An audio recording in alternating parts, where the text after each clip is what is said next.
नमस्कार दोस्तों। आज फिर मैं आपकी सेवा में हाजिर हुआ हूँ एक नए टॉपिक को लेकर।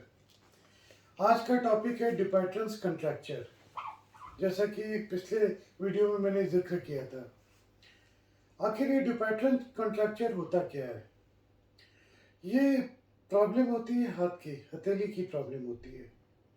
हथेली में हमारे जो स्किन होता है, स्किन के अंदर एक स्ट्रक्चर होता है जिसे हम फेशिया कहते हैं, जो थोड़ा हार्ड होता है। ये हार्ड इसलिए होता है कि ये स्किन नीचे की तरफ ना लटके, ये टाइट रहे। अगर हम इस पे चोटी काटेंगे तो आप देखेंगे स्किन वापस चला जाता है, जबकि पीछे की साइड में स्किन को आप पुल कर सकते हैं। इस साइड में फेशिया उतना स्ट्रांग नहीं होता जितना हाथ की तरफ होता है। तो जब ये फेशिया की प्रॉब्लम होती है तो डिपेंडेंस कॉन्ट्रैक्चर डेवलप कर जाता है। इसमें होता क्या है? इसमें जो फेशिया जो बनता है वो कोलेजन से बनता है।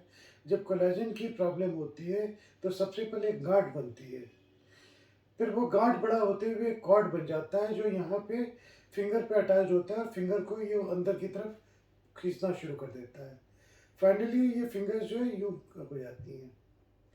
ये होता किसमें है?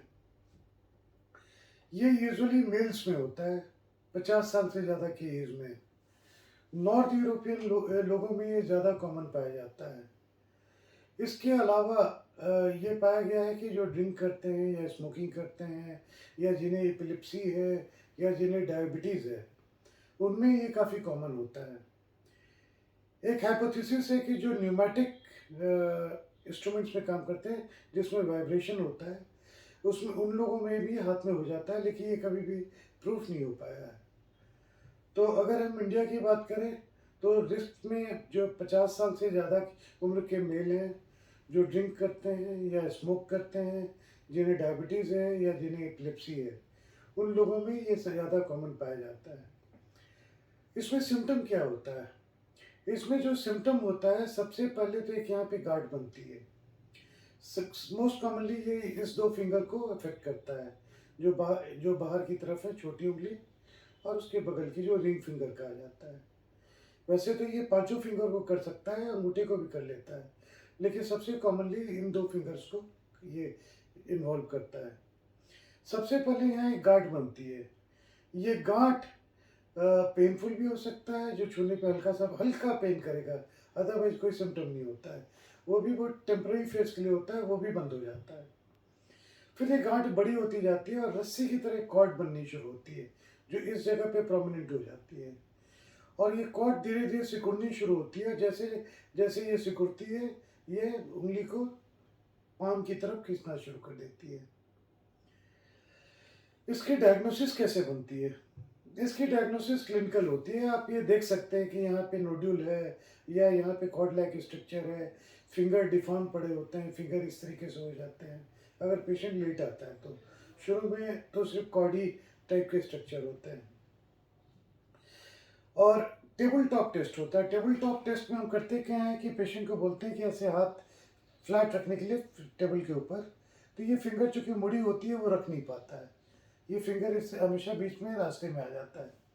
तो इससे आपकी डायग्नोसिस क्लियर हो जाती है, कोई इन्वेस्टिगेशंस करवाने की ज़रूरत नहीं होती है इसमें। ट्रीटमेंट इसकी इसका कोई ट्रीटमेंट, कोई भी फिजियोथेरेपी या कोई भी स्प्लिंट या कोई भी दवा नहीं है। इनिशियल स्टेज में कई बार कॉर्टिकोस्टेरॉइड का इंजेक्शन लगाया जाता है तो इससे रिलीफ हो जाता है। अगर उससे भी आराम नहीं आता है और बहुत पतला सा कॉर्ड है, शुरुआत में बनना शुरू हुआ है, तो उसी निडल से हम उस कॉर्ड को ब्रेक करने की कोशिश करते हैं। अगर वो कॉर्ड उससे भी ब्रेक नहीं हुआ और इनिशियल स्टेज है तो कई बार इस कॉर्ड को हम एक्सरसाइज कर देते हैं, एक छोटा सा पीस निकाल देते हैं ऑपरेशन करके, और घाव को खुला छोड़ देते हैं और फिंगर की मूवमेंट शुरू कर देते हैं।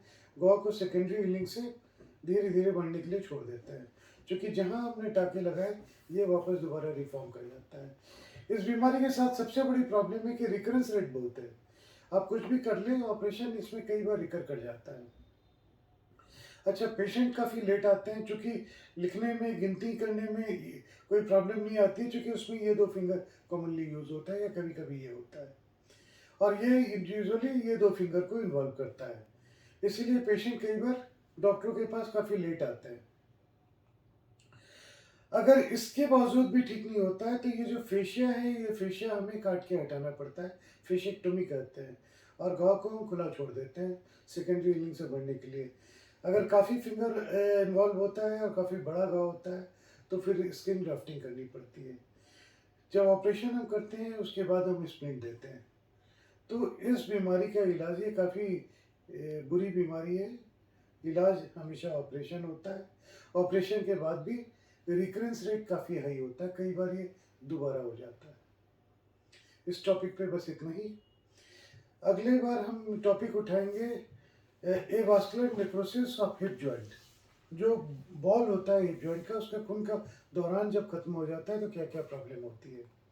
क्योंकि ये अभी कोविड के बाद बहुत ही कॉमन हो गया है, तो काफ़ी बर्निंग प्रॉब्लम है, जिससे कई कई मरीज सफ़र कर रहे हैं। लोग हमारे पास आ रहे हैं, ऑपरेट करवा रहे हैं, और कई जो है उनके मैसेजेस आते हैं या इंक्वायरी आती है इस बीमारी के बारे में। अगर आपने भी किसी टॉपिक पे डिस्कस करना हो या कुछ पूछना हो तो कमेंट में जो पूछें, मेरी कोशिश होगी कि आपके सवालों को मैं जवाब दूं। और ये वीडियो अच्छा लगा होगा तो इसे आप लाइक करेंगे, फॉरवर्ड करेंगे, शेयर करेंगे, चैनल को सब्सक्राइब करेंगे। अगर आप लाइक करते हैं तो ये यूट्यूब के एल्गोरिथम से कोई दूसरा मरीज जब इस बीमारी के बारे में जानना चाहता है तो ये वीडियो उसे फॉरवर्ड हो जाता है।